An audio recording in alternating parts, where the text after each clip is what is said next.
next presenter, ladies and gentlemen, has been in St. Augustine for 4 years, so more or less a local. And in that 4 years, she has been so committed that she's had 12 different jobs. Some of them have involved fishing, and she can kinda surf. Kinda. She has a YouTube channel, and her YouTube channel teaches that learning can be ugly, but learning can be fun. And her whole goal is to tell us all that we should live lives that we love. Ladies and gentlemen, this is Ansley Bates, and this is how to change your life.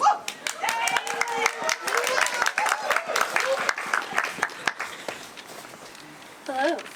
Let's do this. 2 years ago, I was a strength and conditioning coach at Flagler College, working too many hours for too little dollars. I quit my career and started working at the conch house as a dockhand. Believe it or not, immediately made more money and spent it all on beer. Since then, I've tried everything boats, so you don't have to, and here's what I learned. Before working at the conch house, I thought there were two kinds of boats, a sailboat and a cruise ship. As a new employee at the docks, it didn't take long for the sport fishermen to learn about me. I mean, for me to learn about the sport fish. A beast of a boat made to fish the roughest waters. A new goal unlocked. Fish one of those babies. A dockhand's main responsibility is to get your boat to the dock as safely as possible. It's a tough job with some of you. Other responsibilities include taking the fish heads for tours of St. Augustine and tightening the rods on Sea Dock for the 100th time since Sunday. Sounds thrilling, I know, but the verdict was no.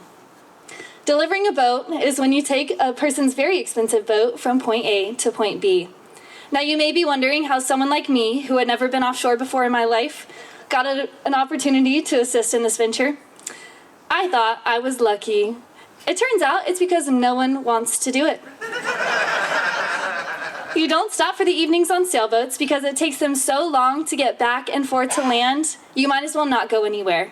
And instead of installing a bigger motor, the sailboat community collectively decided that it was a better idea to just spend weeks at a time on the ocean getting somewhere. The verdict on this one, also no. The first time I ever went fishing, I got invited to be a cute face on an offshore bottom fishing charter trip. Next thing they knew, I was cutting up partially frozen Boston Mac and baiting clients' hooks.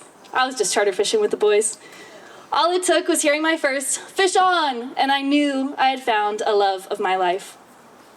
Next, I detailed boats. While this may seem fairly straightforward, allow me to paint a more vivid picture. Imagine with me all of the things that you don't clean in your own home. Now imagine doing those things on someone else's boat for $16 an hour. Not my favorite thing. Even though I left it, most days it was nice to sit in the sun and wax mindlessly while I planned my next adventure. What got me through most days was repeating, I have to know this to be a mate on a private sport fish. I have to know this to be a mate on a private sport fish. I took some great cleaning hacks, but the final verdict, too much wax, not enough fish. The second type of fishing I experienced was high-speed trolling in November, which is wahoo season. Trolling is simple, 3 words, traveling, meet fish. You go offshore, you catch your own sushi. I mean, nothing better. This is the Endless Summer 4. Billy might kill me for calling it that, but my dream was to get that thing in the water and captain it. That was until I realized how little I actually knew about boats. The boatyard, second only to charter fishing, was one of the most useful experiences I had in boating.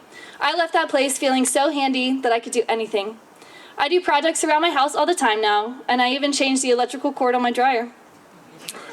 I spent a few months doing this one because I enjoyed what I was learning. But as any good handyman knows, electric is not for the faint of heart. So my verdict on this one, electric got the best of me. Also no.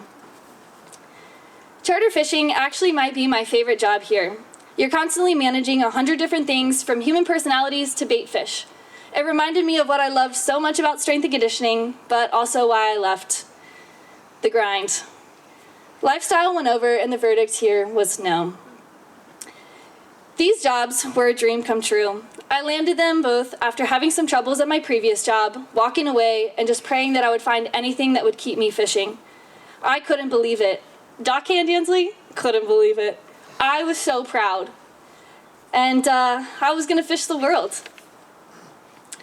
Now, I know your eyes just found that red X at the bottom of the slide. There were a few reasons, but the main one. Remember back when I was detailing boats, what got me through every day? You have to be good at this to be a mate on a private sport fish. All that time and it never occurred to me, too much wax, not enough fish. One night I got a phone call from my buddy Cody asking if I wanted to go flounder gigging. I was out of my bed and in my bibs before he could hang up the phone. There's something so primal about pulling your boat along shore in the dark with a spear. We slayed, limit in 2 hours, and I was back in bed with groceries. You didn't know this was a boat job, did you? Neither did I, but now we do.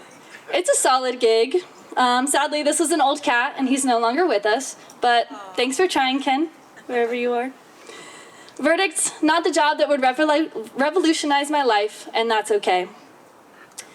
In May of last year, I was fishing on tournament boats. I got to learn from some of the best fishermen in St. Augustine who had been fishing these waters for decades. My first billfish was a white marlin, which is like the unicorn of the Atlantic Ocean from here north.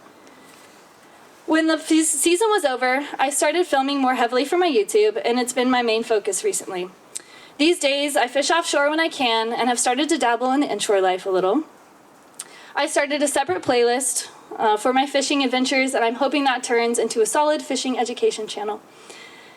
As far as the answer to my original question that I set out on this adventure to find, I discovered that no job can change your life, only you can. You get to pick what your life looks like, and that's really beautiful. I've been blessed to be surrounded by so many inspired individuals that empower me to be everything I've ever wanted to be. Here's but a small token of my gratitude, but a special thanks to Bryce, Joel, Woody, Josh, Cole, Doug, Dalton, Charles, Bill, Billy, Bushy, Matt Thrasher, my boy, Brian, Justin, Jojo, Jeff, Henry, Taylor, Danny, Snake Dog, Margaret, Alex, Corinne, Tim and Angie, and finally the Conch House for their $5 chicken bites, hush puppies, and rice. Thank you.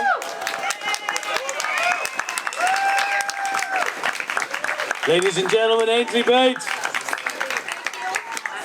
All right, folks, we have our final presenter.